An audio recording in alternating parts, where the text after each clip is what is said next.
안녕하세요. 권재천 목사입니다. 오늘 주일 아침인데 말씀 잠깐 묵상하겠습니다. 오늘은 시편 32편 말씀 몇 절 보겠습니다. 허물의 사함을 받고 자신의 죄가 가려진 자는 복이 있도다. 마음에 간사함이 없고 여호와께 정죄를 당하지 않은 자는 복이 있도다. 아멘. 두 절 말씀을 봤습니다. 이 세상에 사는 사람들은 크게는 하나님의 은혜를 받은 자와 하나님의 은혜를 받지 못한 자로 이렇게 나눌 수 있겠죠. 그 은혜라는 것이 특별한 은혜예요. 일반적으로 하나님 베풀어 주신 자연 환경적인 은혜는 다 입고 살지만 하나님의 특별한 은혜를 입은 사람들이 있죠.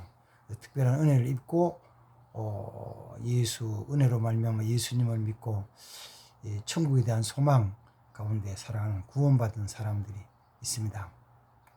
그리고 그렇지 못한 자들이 또 있죠. 은혜 받지 그 구원의 은총을 받지 못한 자들이 있습니다. 그 다음에 또 거기서 조금 더 들어가면은 하나님의 구원의 은총을 입고도 복을 받은 사람이 있고 복을 받지 못한 사람이 있어요. 복을 받았다는 말은 다른 말로 하면은 복을 받아서 누리면서 사는 거예요. 그래서 예수 믿고 살아가는 삶이 편안하고 아름답고 또 존귀하고 그다음 부족하지 않고 풍족하고 그래서 몸도 건강하고 마음도 편안하게 사는 사람들이 있습니다. 그런 사람들은 누가 봐도 복 받았다 그랬죠. 자녀들이 어려움 없이 잘 성장하고 또 성장해서는 나름대로 열심히 일하며 사는 사회인으로 살아가고 선한 영향을 끼치는 경우들이 있잖아요. 이런 사람은 참 저 가정 복을 받았다고 자녀들도 잘 되고 참 좋다고 그렇게 인정을 합니다. 예수 믿으면서도 예수 믿고 나서도 그런 은총을 받지 못한 사람들도 많이 있죠. 그래서 이야기하기를 나야 뭐 세상적인 욕심은 없어. 그냥 예수님 잘 믿고 나중에 천국 가면 되지. 이렇게 얘기를 하는 사람도 있습니다. 나중에 죽은 다음에 천국 가는 것이 소망이고 그것을 내가 받은 복이라고 생각하는 사람들은 땅에서 좀 가난하면 어떠냐, 고통 당하면 어떠냐, 힘든 일이 생기면 어떠냐, 그럴 수 있지 뭐. 어려운 일을 만나가지고 고생스레 사면 좀 어떠냐, 내가 이 땅 살다가 천국 가면 되지, 이런 마음 살아갑니다. 우리는 그런 사람들 보면서 예수는 믿고 하나님의 은혜로 구원을 받았지만 이 땅에 사는 동안에는 그렇게 복을 받지 못한 사람이다. 이렇게 이제 표현을 해요.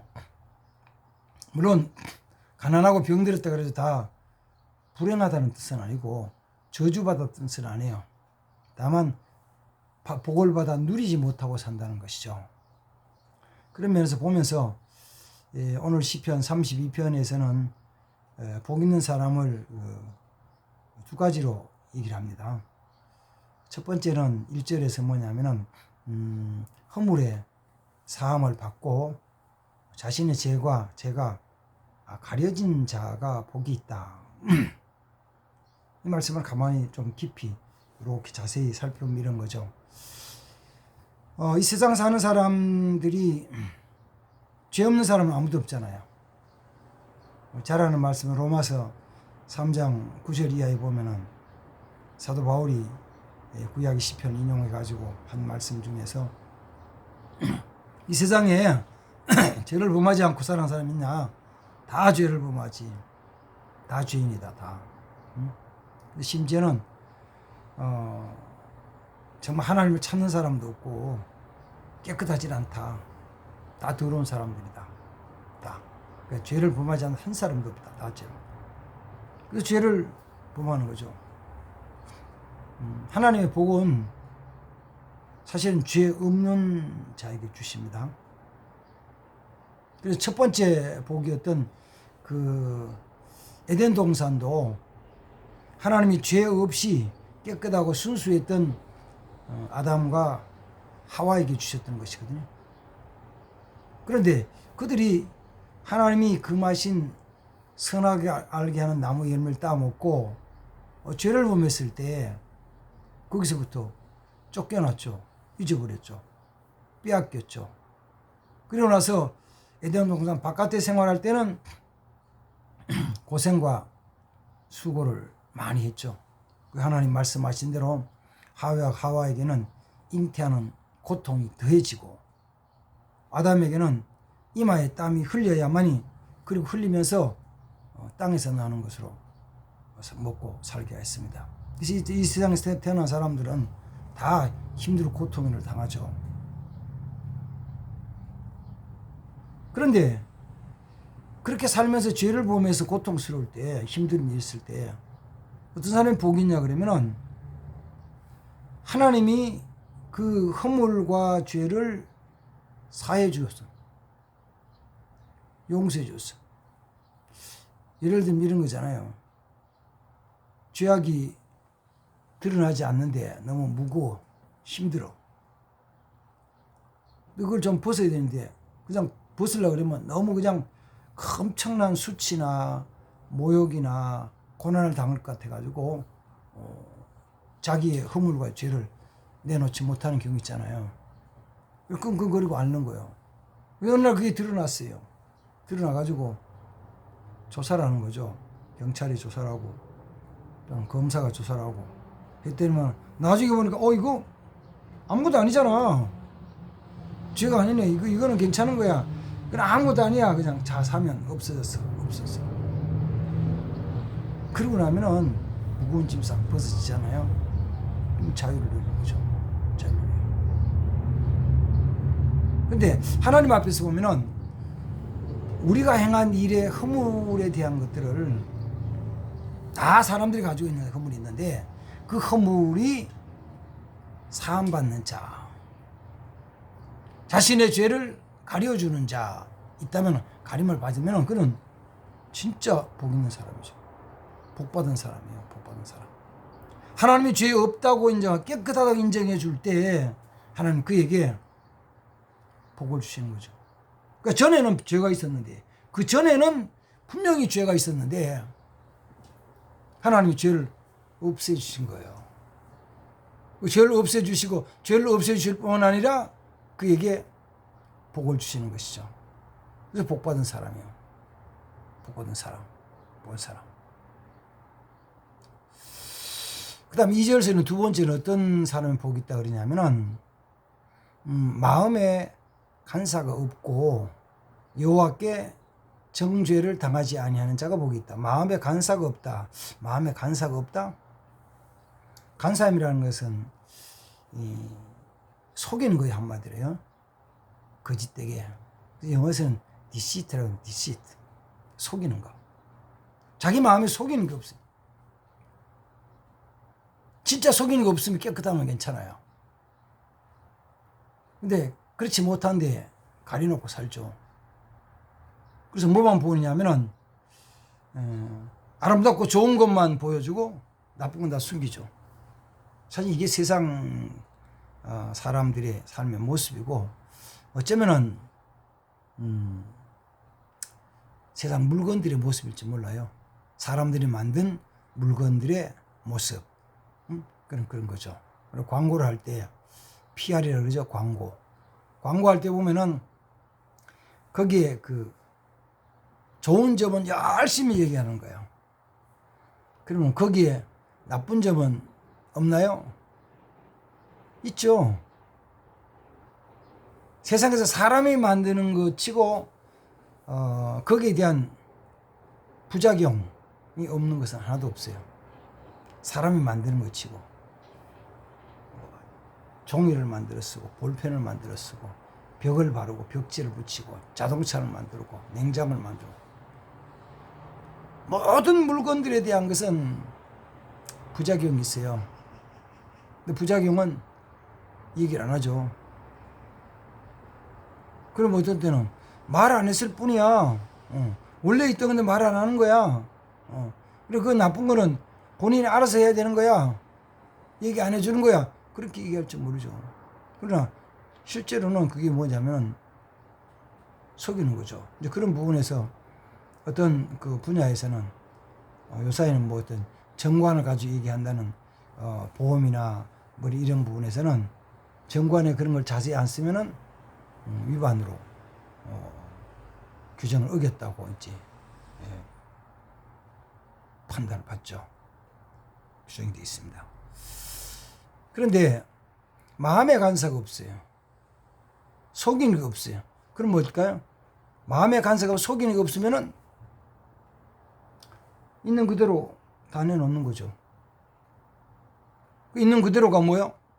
때로는 좀 원나한 부분, 때로는 잘못된 부분, 때로는 좀 더러운 부분.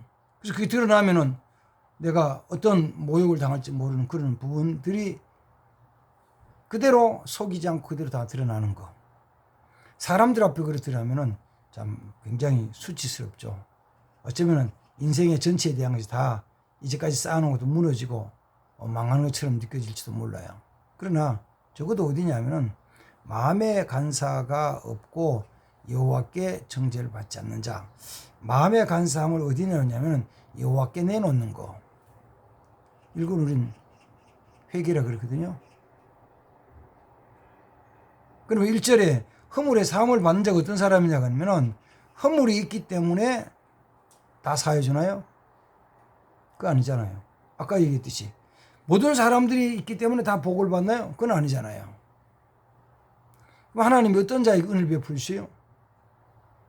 자기 마음에 간사함이 없이 자기 있는 그대로 다 내어놓을 때, 자기의 있는 모습 그대로 다 하나님 앞에 내놓을 때 하나님이 용서해 주신다고요. 그리고 복을 주신다고요. 내게 있는 거 있죠. 그거 주님 앞에 다 내어놓는 거예요. 그걸 이제 그 뒤에 4절 5절 속에 이렇게 말씀합니다. 주의 손이 주야로 나를 누르심으로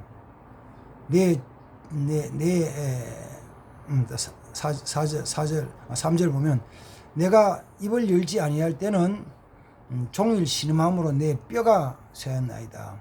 입을 열지 않는데 뭐냐면 간사함이 있어가지고 입을 열지 않는 거야. 그냥 덮어두는 거예요. 죄악도 덮어두는 거죠. 덮어두면 그게 가만 덮여있는 게 아니고 또 덮여있는 것 같아도 누군가가 이걸 보고 어떻게 할까봐 조바심이 생겨가지고 심지어는 뼈가 말라요. 숨은 거 있으면. 또 이제 4절 말씀은 주의 손이 주야로 나를 누르시오니 내 진액이 빠져서 여름 가뭄같이 가뭄에 마른같이 되나이다. 사람이 바짝바짝 마른다는 거죠. 어떤 때는 세상에서 그 허물과 죄악들이 드러나지 않는데도 그런 상태가 돼요. 그러나 그게 이제 드러났을 때 더 말할 것도 없죠. 내가 내 죄를 주님 앞에 솔직히 고백하지 않고 죄 가지고 있으면은 그처럼 아무리 아름답게 꾸민 것처럼 보여줘도 속에서부터 늘 불안하고 그 다음 또 걱정 근심 속에서 누가 내게 대해서 이런 거 하지 않을까 염려 속에 살아가면서 편안하지 않죠. 근데 반대로 이제 그것을 내어놓는다. 내놓는 부분이 이렇게 말합니다. 5절 속에서 내가 이르기를 내 허물을 여호와께 자복하리라 하고 주께 내 죄를 아뢰고 죄악을 숨기지 아니하였더니 곧 주께서 내 죄악을 사하셨나이다. 내가 하나님 앞에 내 자신을 속이지 않고 간사함이 없이 그걸 다 내어놓으면은 주님이 용서해 주신다는 거예요. 이거 믿는 거죠. 우리는 믿는 거죠. 사실은 숨기면 내게는 큰 무거운 짐이 되고 내 생명을 갉아먹고 내 온 몸을 쇠하게 하는 것이 되지만 그걸 주님 앞에 내어놓으면 하나님이 용서해 주신다는 거예요. 죄악을 어떤 면에 사람 앞에 내어놓을 필요는 없어요. 사람의 내어놓을 필요는 없고요. 사실 하나님 앞에 정말 진심으로 자백하고 회개하고, 혹 사람에게 해를 끼치거나 또 그것 때문에 손해를 끼치거나 잘못한 게 있으면 그 사람에게는 거기는 이제 우리가 사죄하죠. 용서를 구하지만 은밀하게 죄는 하나님 앞에 자백하고 고백하면 하나님이 용서해 주십니다. 다시 돌아와 이런 거예요. 모든 사람이 다 허물 있고 죄가 있는데, 죄가 있기 때문에 용서받는 건 아니고 죄가 있는 상태에서 은혜와 복 받는 것이 아니고, 하나님은 어떤 자에게 복을 주시냐면은 죄를 없이 한 사람. 이걸 이제 입장에서 바꿔보면 이런 거예요. 죄인이었던 나는 하나님 은혜를 입었죠. 복을 받았어요. 내가 복을 받았다고. 근데 가만히 생각해 보면은 항상 내가 계획하고 행한 것보다 더 많은 걸 받아요. 세상에는 그런 일이 잘 없죠. 세상에는 내가 수고하면은 일을 시킨 사람이 자기 몫은 챙겨가고 내게 준다고요. 그래서 내가 수고한 것보다 항상 적게 받죠. 적게 받는데 얼마나 적게 받는 차이예요. 90% 받는지 70% 받는지 80% 받는지 50% 받는지 30% 받는지 그 차이예요. 그걸 이제 한쪽에서 보면 너무 주인이 많이 가져갔다. 반대쪽에 보면 정당한 거다. 오히려 우리가 작다. 이렇게 이제 싸움을 하는 거죠. 네. 하나님은 내가 내 허물과 죄를 자백하고 주님 앞에 바로 서면은 항상 내가 수고한 것보다 넘치게 주시는 복을 받는다고요.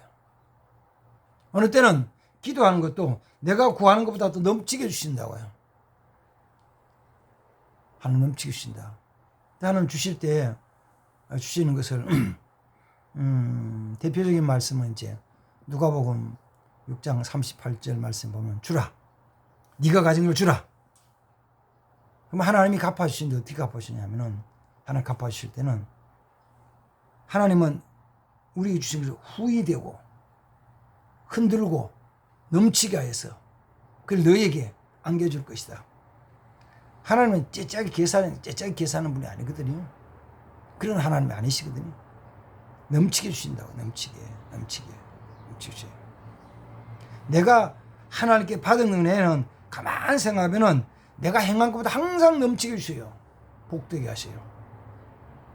그 다음에는 이걸 하나님 편에서 보면은 하나님은 모든 사람들을 다 용서해 주고 모든 사람에 복 주시는 게 아니고, 어떤 사람이냐면은 마음에 간사함이 없어서 자기 있는 그대로 다 하나님 앞에 내어놓고 죄를 자백하고 회개하는 자에게 하나님이 은혜와 복을 주시거든요. 하나님 말씀, 그 말씀이요.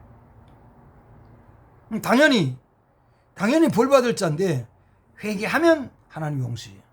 그 두 가지가. 내 입장에서는 하나님의 은혜가 막 임했고, 하나님 편에서는 그 죄를 회개하는 것을 통해서 우리에게 복을 주신다 하십니다. 복을 주세요. 우리는 그렇게 해서 복 받은 자로 살아가는 거죠. 그래서 우리는 자신도 항상 돌아보면서 그런 거죠. 아, 내 마음에 간사함이 없이 진실함이 있어야 되겠다. 목사지만 어떤 간사할 때가 있어요. 속일 때가 있어요. 내 안에 있는 거 다 내놓지 못하고 간직하고 속일 때가 있죠. 그러나 하나님 앞에서는 다 내어놓고 기도하면 하나님이 용서해 주시고, 또 뿐만 용서해 줄 뿐만 아니라 많은 복을 주신다는 것입니다. 그래서 이 땅에 살아가면서 예수 믿어서 영적으로 천국 가는 소망, 구원받았다는 확신, 이것만 가지고 사는 것이 아니고 이 세상에 살면서도 하나님이 우리에게 약속하신 그 축복을 누릴 수 있는 삶이 되어야 된다. 어떻게 하느냐? 내 허물과 죄를 용서받아야 되는데, 그러기 위해서는 하나님 앞에 늘 내 자신이 생각나는 대로, 또 기억하면서 생각나는 대로 하나님 앞에 죄를 회개하고 허물의 사함을 받고 나면 하나님은 약속하신 대로 복을 주신다. 복 받는 삶이 된다. 복 있는 사람입니다. 이런 복 있는 사람들이 되기를 주님의 이름으로 축복합니다. 기도하겠습니다. 주님 감사합니다. 오늘 또 같이 말씀을 묵상했습니다. 시편 기자인 다윗이 고백하기를 허물을 자기 허물의 사함을 받고 또 죄를 정죄받지 않는 자는 복이 있다 말씀했습니다. 하나님 아버지, 내가 입을 열지 않을 때는 종일 신음만 무는데 뼈가 쇠하지만 그러나 내가 내 죄를 자백하려고 하고 내 죄를 자백하고 하나님과 회개하면 하나님께서 큰 은혜와 복주의 약속하셨사오니 이 약속의 말씀대로 사랑하는 주의 백성들에게 아버지 회개의 영을 부어주셔서 자신을 돌아보며 항상 내 허물과 죄악을 주님 앞에 고백하게 하시고 죄 용서받고 공간에 더 나아가서는 하나님이 주시는 약속한 은총과 복받는 삶 되게 하옵소서. 축복합니다. 예수님의 이름으로 기도하옵나이다. 아멘. 아멘. 감사합니다.